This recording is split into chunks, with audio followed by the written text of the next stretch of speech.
Sheldon, I know yesterday you talked about what you want to see from your team, but what do you see from this Penguins team? They're coming in 3-game winning streak. What challenges do they present?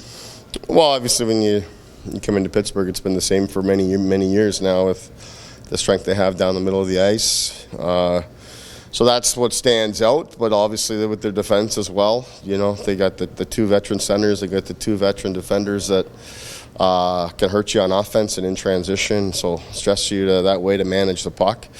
But goaltending's been real strong for them here of late too, which has given them a chance to win and compete in every game. So we'll have to contend with that today. You got a couple former Penguins, obviously, one of them, Brian Dumoulin, filling in for Jordan Siegenthaler. What have you seen? I know it's a small sample size, a couple games. What have you liked from Brian's play as of late? Well, he's just been solid, which is kind of what you wanted him coming in here. It's a big loss for us to lose Siegenthaler as that left-handed D-man, and bringing Dumoulin in really helped kind of snap things back in place, get Pesce back on his right side, and I think that's been really important, just the minutes that he brings, and probably more importantly, just how it just kind of settles our decor here despite the injuries.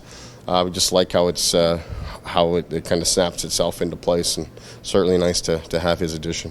When you have a Dumoulin and even like a Cody Glass who are just with the team, do you pick their brains a little bit on this, or is the scouting so good these days that you don't really need to? Like to think we're on top of it pretty good and with the scouting stuff, but it's probably more so just, especially right now with so many new players still coming in, we're just talking about our game by and large. We know who to be aware of and what to be aware of in terms of how they generate offense, but in terms of the details of it, it's just you're kind of in and out here to play one game, and the most important thing is we just stay with what's been working for us.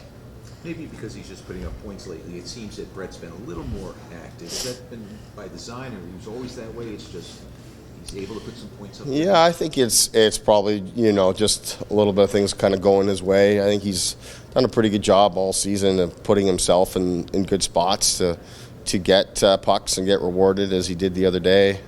He's not an offense-first kind of guy. He's not an elite finisher or anything like that. So he's going to have cold spells. But I think he does do a pretty good job of putting himself in good spots to support the offense. In some cases, the puck comes to you. In other cases, maybe you just draw coverage and it opens up somebody else. But it is important that we have that wave from our defense. You mentioned Jonas's absence. Has it gotten, not for you obviously, but kind of lost in the injuries? Like I talk to people, they go, there's no Jack, there's no Dougie. And I say, go back before the Four Nations. That loss of Jonas Siegenthaler is critical. Yeah. Has that kind of gotten lost? Right. I think that's fair to say. I think a defenseman like Siegs is generally would be underrated. In terms of what he does on the daily. It doesn't jump off the page if you're not watching us all the time. But I can tell you, as a coaching staff and amongst his teammates, he's a very, very valuable player for us. He's been our most consistent and reliable defender in terms of killing plays and penalty killing and taking on the toughest matchups that we've had. The influence that he brought to Kovacevic and that group working together. So it has been a tough loss, which is why the acquisition of Dumoulin was just so important for us. Not that you're replacing everything that Siegs brings, but to have another veteran, reliable left-hander we think is really important to our group, and certainly have missed Siegs.